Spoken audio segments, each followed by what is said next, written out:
So Canada, like 10 years ago, introduced a new policy called MAID, called Medical Assistance in Dying, euthanasia. And the idea here is that if you feel life is meaningless, if you're depressed, if you feel that you cannot cure your disease, the government will help you kill yourself. The government will let you die. Now, the big question then is, yeah, but 25 years ago, this was illegal in the world, right? Suicide was illegal. If you helped someone kill himself, you'd be put in prison. This would be basically murder. So what's the difference between suicide and the government helping you kill yourself?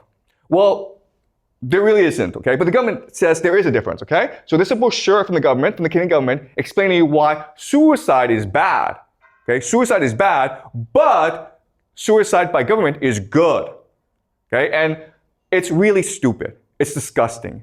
It's disgustingly stupid, okay? What they say is that if you do suicide, well, you do it alone and you shock your friends and family.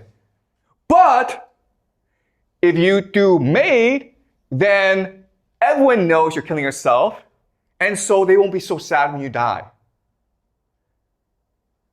Right? If you kill yourself, you might screw it up. But if the government does it for you, you won't screw it up because it's being facilitated by professionals who know what they're doing. All right? If you think this is stupid, there's more stupidity to come. All right? And what this tells us is, we discussed this last class, is one major sign of decline in society is the over-bureaucratization of society, where the government interferes in everything, okay? This is the absolute number of deaths from euthanasia in Canada. As you can see, in 2016 it started, you had about 1,000. By 2021, it's at 10,000, okay? So the numbers are going up really rapidly. Why? Well, because if you want to kill yourself, they won't stop you. This is the number of days required to be approved for suicide. As you can see in the Netherlands, sorry, this is Oregon actually. This is Oregon, United States. Okay, the number of days have been going down, but it's still like at most a month, okay? In Canada, they'll do it in like 10 days for you. They won't even think about it. They're like, you want to kill yourself? Do it, man. Good for you. Good choice. Doctors have been trained to not do any harm, right? Well, and death ought to be the last resort. But in Canada, death is now the first resort.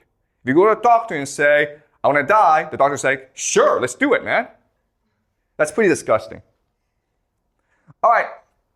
Why are people killing so like if you see the number of approval rates have been going way up. It seems as though they have a quota to fill. This is 2019.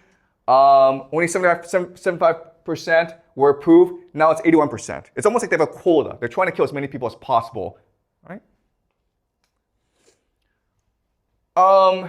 As you can see, this number is the percentage of people who die because of euthanasia. This is the Netherlands, which for the longest time had a very open policy when it comes to euthanasia. And yeah, it's going up, but this huge spike is Canada.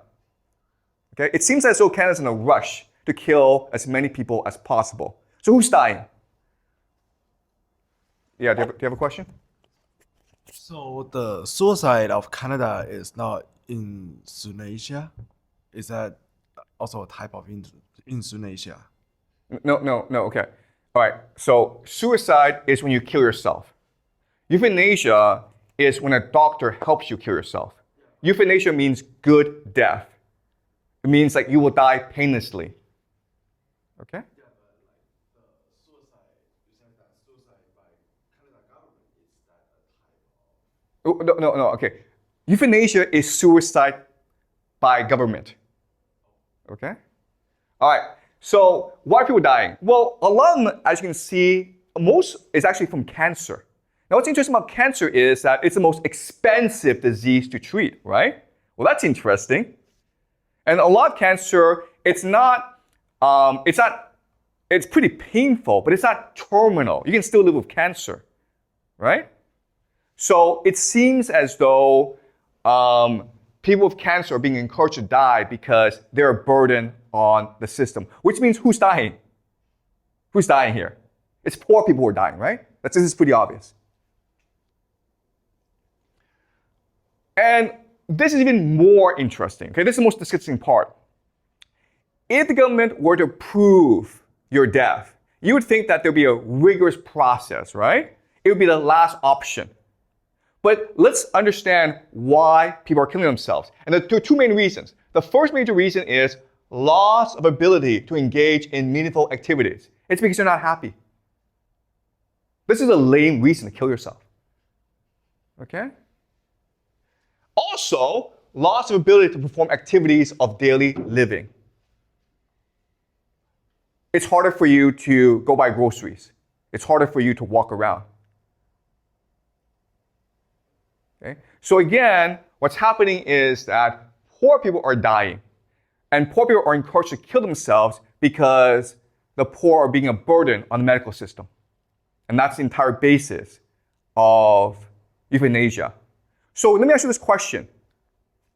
Why is it that 25 years ago, we discouraged euthanasia? In fact, it made it illegal to conduct euthanasia, even if the person was suffering from brain cancer, and the person was just basically in hell every day, the government would not allow euthanasia. Why not?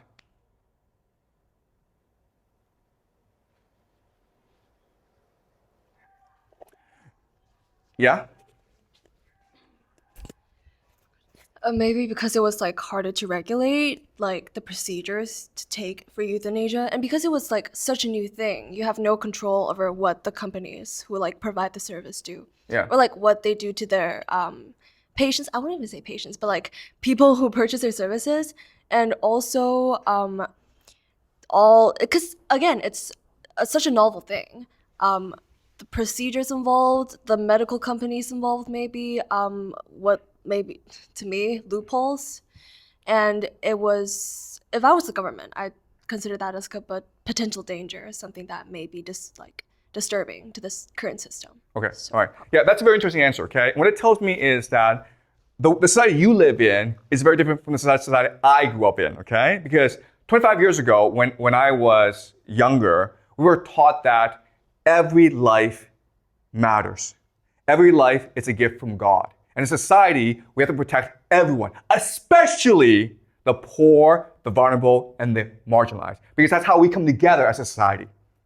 If we just let anyone die, then how do you know that you'll be protected? Right? So what mattered back then was about social cohesion, social capital, social trust. And now what matters is just numbers. How much does this cost me? How much revenue will this generate? Okay, so that's the difference in the world today. Before, we cared about social cohesion. We cared about morality. Nowadays, it's all just money, money, money.